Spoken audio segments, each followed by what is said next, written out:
ચકચારી રાજકુમાર જાટના હત્યા કેસના આરોપી ગણેશ ગોંડલનો આજે વિશેષ નાર્કો ટેસ્ટની પ્રક્રિયાનું વિશ્લેષણ શરૂ કરી દેવામાં આવ્યું હતું। વૈજ્ઞાનિક દેખરેખ હેઠળ આ નાર્કો વિશ્લેષણ ચાલુ કરી દેવામાં આવ્યું છે અને તજજ્ઞો ત્યાં ઉપસ્થિત રહ્યા હતા।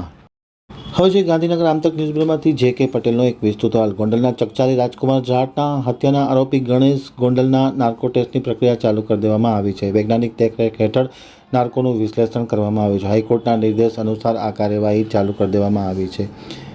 ગણેશનું નાર્કો વિશ્લેષણ આજે હાઈકોર્ટના નિર્દેશ અનુસાર હાથ ધરવામાં આવ્યું હતું। આ પરીક્ષણ 8 ડિસેમ્બરથી લઈને 13 ડિસેમ્બર સુધી સુનિશ્ચિત થયેલું હતું।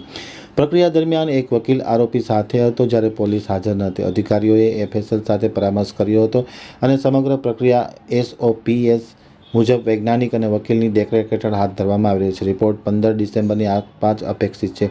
વિડીયો ફૂટેજ કોર્ટમાં સબમિટ કરવામાં છે। રિપોર્ટના આધારે આગળની કાર્યવાહી કરવામાં આવશે એમ પ્રેમસુખ ડલોઈએ પત્રકારો સાથેની વાતચીતમાં પ્રતિક્રિયા આપતા જણાવવામાં આવ્યું હતું।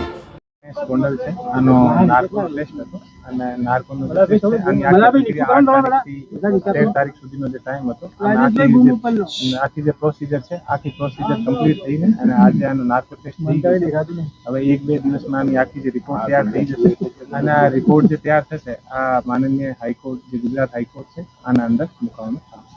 પ્રશ્નાવલી તૈયાર થઈ હતી, કેટલા પ્રશ્નોની યાદી તૈયાર થઈ હતી।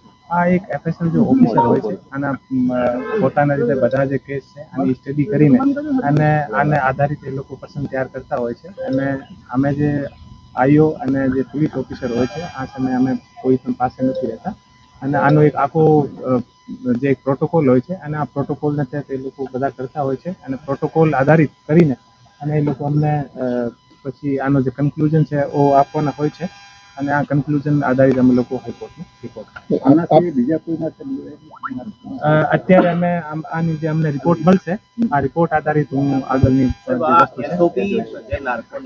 પણ જગ્યા હાજર નથી અને અમે અમારું કામ હોય છે આરોપીને લઈને આવવાનું અને આનો જે આઈઓ હોય છે એ આઈઓનું કામ જે એફએસએલના જે ઓફિસર હોય છે આની સાથે ચર્ચા કરવાનું ચર્ચા કરીને અને જે આને જરૂરિયાત હોય આ વસ્તુ આપીને અને પછી આનો જે પર્સનલ અલગથી રૂમ હોય છે અને એડવોકેટ હોય છે સાથે એડવોકેટ અને બધા આને ભેગા ઊભા રહ્યા હોય છે અને અમે પોલીસ ઓફિસર ક્યારેક પણ અમે આને પાસે જે પ્રિમાઇસીસ હોય એમાં જઈ શકે જે પ્રિમાઇસીસ હોય એમાં રહી શકે આરોપીને લઈને અમને આવવું પડે ને ખાસ આ કેસની તપાસ એ જે તમામ જે આખો કેસ છે અમે અત્યારે હું આપને સામે કશું ના કહી શકું। હાઈકોર્ટને આની બધી વસ્તુ જે છે અમે રજૂ કરીશું।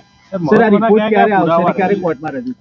તારીખના મહત્વના કયા કયા પુરાવા છે કે જે તપાસ આપણે સોંપી અને ત્યારથી કલેક્ટ કરાય એ બધી વસ્તુ હાઈકોર્ટમાં મૂકવામાં આ વિડીયોગ્રાફી પણ હાઈકોર્ટમાં સબમિટ થશે આ વિડીયોગ્રાફી હા તમામ વસ્તુ જે હાઈકોર્ટ માંગશે તમામ વસ્તુ હાઈકોર્ટમાં જે અમુક વિડીયોગ્રાફી મિસિંગ છે ઘરના સીસીટીવી છે ઘરમાં જતા આવતા સીસીટીવી છે એ સીસીટીવી આપણે કલેક્ટ કર્યા છે કોર્ટ પર રજૂ કરીશું। બધા કોર્ટમાં